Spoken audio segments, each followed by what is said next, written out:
The Cowboys, we're finally here. It is time. We're going to be going through that squad with Scoop here. We're going to kick it off with their early season. Scoop, talk us through what you see from their first 6 rounds. Well, last year they took a lot of people by surprise, but this year they're known and they have a really juicy opening schedule, possibly the easiest one in the whole competition to start with.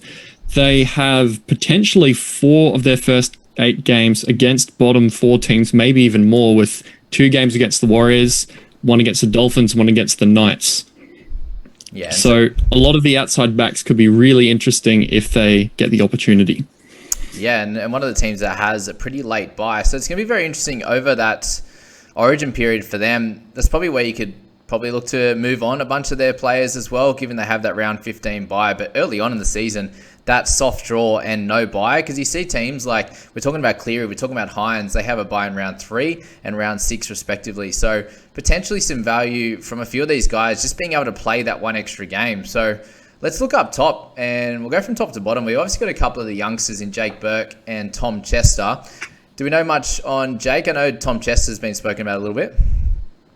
Yeah, I haven't heard as much about Burke. I thought he was ahead for a little while, but recent noise is that he's a possibility to get into the team and sort of take over the hammer role in 14. Obviously not really fantasy relevant. He'll score 5 in 15 minutes sort of a thing as an outside back and coming on for maybe Drinkwater or Val Holmes if there's a big win and they come off early.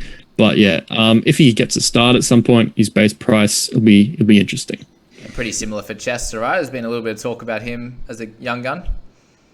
Yeah, pretty much the same. Either one of them, if they're the 14, they're a void for fantasy, but they'll be interesting to look at from a footy perspective. Awesome. And we move to Ruben Cotter, who's someone I'm really high on, obviously, as a Cowboys fan, but even his stocks as a gun this year. What are your thoughts? I actually really like him. If you go to the Cowboys page and scroll a little bit down, I've got a Cotter breakdown down the bottom, actually. Okay. I was a little bit worried with that soft start that he might not get the base stats that he needs to be a gun and that might only average around 50 instead of the really good scores. But if you look at that, it basically tells the story that he goes until he's worn out. His motor is worn out. He averages pretty much the same, but he gets 10 extra minutes in games that the Cows score 30 points or more and they're putting on a clinic. So he just goes until he gets tired, and really that mid to high 50s average is really achievable no matter who he plays against by the look of it. Yeah, okay. Well, that's really good news. That's really good news because we do think that with a bunch of these middles, that will they get that opportunity to get a lot of that base, or even Cotter's going to get that opportunity to get a little bit of attacking stats as well, potentially as he expands his game. He's always been that kind of get in, that mongrel mentality, tackle hard, run hard, but potentially some good hands and potentially some attacking stats for him this year. So he obviously comes in with a 52 average. I spoke about him in the mids guns video. Potentially room for a few more minutes, would you say? Or well, if you just look at the finals, he played enormous minutes when the Cowboys needed him most. I reckon he could push those minutes a little bit higher this year and really actually look towards even a 60 average would be not out of the question for Cotter. If you're comparing him and Carrigan, who would you select straight up? I still probably think Cotter, but Carrigan's pretty interesting too. Yeah. Do you think Carrigan kind of it's dependent on where Haas is at in the preseason? I think so. One thing I found out is that Haas, after dramas, likes to come out and give a really big performance. Yep. So I think Carrigan will still do well, but I think Kosa really has the opportunity to push into the top mids this year. And given he's a tad younger as well, hasn't played as many games, potentially has a little bit more upside. I agree with that. Tommy Dearden, he's very much an interesting one, but unfortunately comes in with a higher price point than his average. He's gone up 2.5 points, which is a little bit frustrating if you were looking to see him have a little bit of a value. Do you see him having much improvement? I think he could improve a bit more than I might have listed here, but over the season, not so much. There's a lot of other players who can sort of do a lot of kicking, a lot of playmaking around, so I don't think he really has that really huge ceiling like somebody like a Hines who runs the team. I think he could maybe push up towards 50, especially with that early schedule, but with that knock of 2.5 points taken out of his price, I don't really think he's a good one to punt on with so many safe halves this year. Yeah, just something I thought of then is that we could liken him to a little bit of Dylan Brown. Obviously, really good in defense. Is improving with his running game. You saw the back end of the year, he averaged a lot more, and still not much of that was kick meters. So maybe he can have that jump over the next couple of years, but I still would like to see it early on in the season before jumping on him. I think you can jump on, if he does kill it at the start, you can jump on without him gaining enough value for it to be, gaining enough money for it to be not worth it for sure. Scotty Drinkwater, you've got him in bold here as well. What are your thoughts around him? He's an interesting one that's sort of forgotten by a lot of people. He is going to be a very big beneficiary of the Cowboys' early draw, and a lot of players are going to miss round 13 in the fullback position or have early buys. So like your Tedesco, he's got a buy in round 3. Your Latrell, he's got a really tough draw. Drinkwater's one of the ones that doesn't really have that many negatives, and I don't know if he's going to be a top 3 wing fullback, but he could be really useful for you in that early season. Okay, so would you project him to maybe have somewhat of like a 50 average, and you can hold him all the way to their first bye or when he doesn't play first? Yeah, I think that's a good place to offload Drinkwater. Okay. Yeah, I really like that, actually. It's very interesting, because I'm definitely thinking of having Tedesco as just that set and forget kind of guy, but with him having a fairly early buy as well, can you get a few extra, one extra round, a few extra points from Drinkwater early with that nice draw? But hopefully the Cowboys come out and kill it from the top. Mitch Dunn, a very interesting play here, comes in at 372. Unfortunately, with that 2 games for him, average of 20.5, but he goes up to a 26 price point. Do we think that's fair? And what are we looking at with Mitch Dunn coming into the season? What are we wanting? Mitch Dunn, we want him to fill that void left by Lukey still coming back from the ACL injury and Luciano Leilua in trouble within the courts. He's one of the candidates to slot in at that edge spot, and I reckon he could get probably into high 30s or 40 points with that loss in the fourth there. They've lost Gilbert as well as those couple of players out with injury at the moment. So I think there's good potential for him to score really well despite that price point. But there is someone else we'll talk about a bit later who might be competing for that spot. But if Mitch Dunn's there, I reckon he's a pretty good punt. Yeah, okay. So what if he does get that edge spot? Do you just plug and play, or is there a little bit of a worry? What's your worry, basically? The only worry I'd see with Mitch Dunn is that Lukey's supposed to come back maybe just over a month into the season. Okay. If he starts cutting into his minutes a little bit, even as he's sort of recovering from the ACL, maybe he won't quite make enough money to finish off being a really good cash cow. Okay. But early on, he'd get off to a good start at least. So I don't see too much risk with Mitch Dunn. Awesome. Yeah, he's not too expensive. Anything under 400 you can play there. If you're expecting anywhere near a 40 average, I think will be good. So we've got Brendan Elliott. He's never really been fantasy relevant. Kyle Felt coming in at 439. Just one of those guys that just plods along. Great try-scoring finisher, but has never been sort of fantasy relevant. Anything you want to mention on him? Yeah, he might be 5 points undervalued given he had a couple of injury-affected games, but he's pretty much always scored bang on 35, unless the Cows go on an absolute tear and he scores a bucket load of tries like Murray Taulagi did last year. I don't think there's going to be much value in him. Yeah, awesome. And Josefsky, he's probably behind Mitch Dunn at the moment. If he does happen to get a start at some point, would you look to pick him up, or is he still pretty risky? I know he's cheaper than Dunn, but he's just never really been a great fantasy scorer, and he probably won't get heaps and heaps of minutes. I could see him doing a Tom Gilbert role where he plays 40 in the edge and maybe a couple more, but his scoring is so poor that I'm a little hesitant. He should be fine, but he won't be exciting. Yeah. And where do you see the Cowboys finishing this year? Are they a top 4 side to you? I think I did a ladder a couple of weeks back. I think I've got them 4th. I think they're still top 4 for me. That makes sense. I'm probably about that 4 to 6 would be pretty fair. Obviously, plenty of good teams. Roosters, I can see being up there in that top 4 for sure. We got guys like Benny Hampton. Anything you want to mention on him?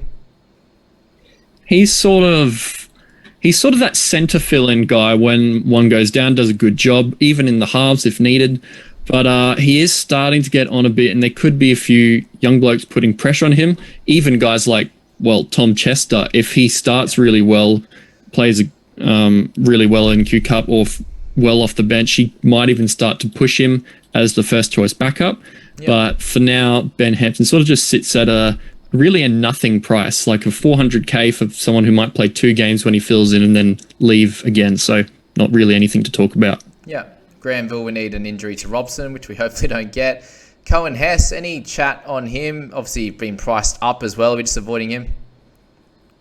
Yeah, I think so. I mean, I think they use him more as a middle now, and they have Tarmow, who's getting on a little bit, but should be okay. I just don't think there's that much changing for Hess, so not much value. And Peter Hiku had a really, really good year, so he's priced up. We'll avoid him to start this one. Val Holmes is obviously an interesting pick. He's one of the guns in that centre position, which I just made a video on today. But at 43.4, no dual. There's chat. He's just going to play centre, isn't he? He'll have no dual. Yeah. What do we see out of him this year? I think he'll finish as close to the top centre, but he is very expensive to start. With that early Cowboys run, I could see him kicking a lot of goals. But the thing is, the Cowboys kind of did the same thing last year. So he could push up to a 50 average to start the season, but then sort of, do you hold on to him because he plays Origin and all that? It's an interesting one, but he's probably just a fraction too expensive for me to want to start him, but he's definitely one that could score very well early season. Yeah, that's really interesting if you actually go for that one. If you do have that extra bit of cash available, then some of these Cowboys guys are going to be nice to jump on from the start. Lucy Leilua is obviously not going to be playing for a while. We'll leave him, and if anything comes up, we'll mention him if we're talking about Lukey, if we're talking about Mitch Dunn when it comes close to the season. We'll leave him out for now. Jordan Lipp will be there for potential backup if there's a lot of injuries. We've got Hylam Lukey, who, as you said, is coming back not too long after about a month of the season, but he's coming off an ACL injury. Do we think he'll come back off the bench? Yeah, I think he'll definitely be eased in from the bench. There's no reason for him to be rushed back in. Cowboys have got decent backups. I do see that if he comes back from the bench, he could drop quite a lot in price and maybe even end up at a Mitch Dunn price or lower. And he does have a bit more attacking upside. So when he's back to pretty much full fitness, we know that first year back for an ACL isn't usually 100% as good as it can be. But if he gets down in price a bit, he could be a really interesting pickup sort of just before Origin time. Yeah, I spoke about him as someone I'm interested in with Lucy being out. But probably see him getting down to about a 350 price, and he can probably gain 200k off that with a 50-minute week in, week out effort. So definitely keep him on your radar, but not for now. Jordan McLean had a much better season last year, but has never really been someone of interest for us. We'll move on to Nani now, and he's a very interesting one. He's priced according to that average last year at 45.1. What are our thoughts on him? Yeah, even if he was high 500s, I'd be really interested to take the punt. He's second year, full preseason, all the boxes ticked. I think he probably reduces his errors a fair bit, sort of his negatives and missed tackles, which sort of made him really up and down last year. He'd score you 20 one week and then 73 with 2 tries the next week. I think he'll go well, probably better than last season. I could see him pushing towards 50. It just depends how many tries you think he scores, whether he's a good pickup to start the year or not. Yeah, I can definitely see an improvement on those missed tackles. Do we think that teams will cover him a little bit more or game plan for him a bit more, given it's his second full year? I'd say that's a good possibility as well. Yeah. Very interesting at the start, isn't it? He's priced at 45. I wouldn't say there's more than about 5 points valuing him for his ceiling, given that he scored 17 tries, was it last year? He could score a few to start the season, but his average kind of reflects that as well. He really needs to work on his base and negatives before we talk about him as a fantasy gun. Yeah, for sure. And there's just a few worries with that, isn't there? Still, it's not clear his role or his scoring potential. That's for sure. So we're going to give all of these kind of attacking guys, like you said at the start of the video, we're giving them about 5 points in extra value just to start the season with their soft draw. Is that what you think? I think most of them are around 5 points, and you've kind of got to look for the ones that are either in that keeper bracket, like Holmes at centre, scoring 50 a week at centre in a low-scoring position where a lot might have Alamotti and Talau sort of a thing, could really help you. But otherwise, in the outside backs, you've got to look for somebody who's going to have more than that 5 points. Otherwise, they'll kind of just sit there and be like Jai Arrow last year. Made a little bit, but not really enough that you wanted. Yeah, that makes sense. Move to Griffin Neem, someone I really enjoyed watching as a player on our team last year. What are our thoughts on him? If he gets some decent minutes at some point through injury, could he be an option? Yes, I don't mind Neem. He's a wonderful player. I think he'll slowly start in the next couple of years, whether it's this year or next year. He'll slowly start taking over from McLean as one of the main middle guys, but whether that happens straight away, I don't think so. He'll be great fun to watch in NRL though, because he's a really, really good player. Yeah, very nice hands actually. There's a couple of tries that him and Townolo linked up together. Okay, we've got Reece Robson, who I am starting to get a little bit more interested in each and every week that goes by in this preseason. Obviously with the start to that draw, and he's not going to have a bye until round 15, which is going to be pretty crazy for him. At a 783 price point, it's 783 and a 55 price point there. He's a clear gun, as you've said there. Any further interest in him? I think he's a good one if you don't quite have enough cap to spend on Harry Grant, because he had a few games where he didn't play 80 last year. And when he started doing that week to week, the rest of the year he averaged 58, which is starting to push up into that real gun territory. I still think he's a clear third behind the Cook and the Grant types, but he's a lot cheaper than especially Damien Cook for about nearly 200k more, and maybe within sort of 6 or 7 points of him. I think if you can upgrade in other positions, Reece Robson with an early draw doesn't mind falling over for a try either. He's a pretty good punt. Yeah, I definitely see him as a solid option if you do need to spend a little bit extra elsewhere. You got Taniela Sadragu, if that's how we say it. Just tell me a little bit more about him. Yeah, well, I hadn't even really heard much about him until the last couple of weeks, but as whispers coming from the Cowboys camp, he's actually training on the edge with the first graders. He is apparently a big tackle busting center. I think he's like 107 kilos, who then played a really good role in the Fords in the World Cup for Fiji, I think it was. Okay. And I think he could sort of almost do a Nani 2.0 if it's not Mitch Dunn on that edge. If he gets a start, he'll probably won't get 80, but with that attacking, offloading style, prime cash cow material if he's named in the 13. Definitely. Yeah, it's very interesting to see, and it might be an option at some point during the year. James Talmau, way too expensive. Don't touch him. Obviously, he's helped us win a premiership back in 2015, but it won't help us in terms of fantasy. Murray Taulagi, tell us a bit more about him. He's obviously got the 37 last year, had a really good year. What do we say? Yeah, he's a little bit like Holmes and Kyle Felt, beneficiary of their early draw. I don't think he's probably as good as Holmes because he won't quite be a gun option, even if he scores a million tries. He did have a really good section or two where he's sort of averaging around 50, but that was only kind of for 4 weeks before he sort of went back around to that 30, 40 scoring. If you really cross your fingers and he scores a try a game for their opening month or so, he could rise quite a lot in value, but he's probably just a little bit too expensive to be worth the punt at this stage. Yeah, and his base stats probably aren't enough at this stage, are they? Very talented, but he's no Brian or even close to that in terms of that running out of their back end. He's improving on that, but we want to see that first, I think, rather than just relying on those tries. And lastly, we'll really talk about Jason Townolo. Do we think he is done for our fantasy stocks? We saw him play massive minutes in the finals last year. Do you think Peyton will continue to do that, lower his minutes during the year, kind of rest him in certain points like that, and then use him for big minutes in the finals again? Yeah, well, the narrative around Townolo the last few years is he'll be managed so that he can last longer. And we saw that this year. Well, didn't play as many minutes as we thought before unleashing in the finals really effectively. I think the new game style isn't quite as suited to his fantasy scoring as well, so I could see him maybe with a couple points of value, but not really somebody I'm interested in anymore. Yeah, for sure. And obviously the final series doesn't help us as fantasy players. And we've got Taniela Brown and also Townsend, who both aren't going to be options, I don't think, that we'll be thinking about. Any last thoughts on the Cowboys?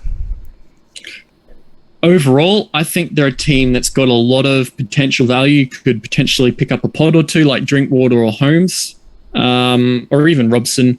Their early draw is the main appeal, especially heading into Origin when they don't have a bye till round 15. After that, you sort of reassess and figure out when you want to buy them back. So I do have a couple of quick buys, but early season, load up on Cowboys if you want some interesting picks. Yeah, obviously in the back end there we didn't mention, but they do have a buy in round 24, which can be a little bit very late and very scary.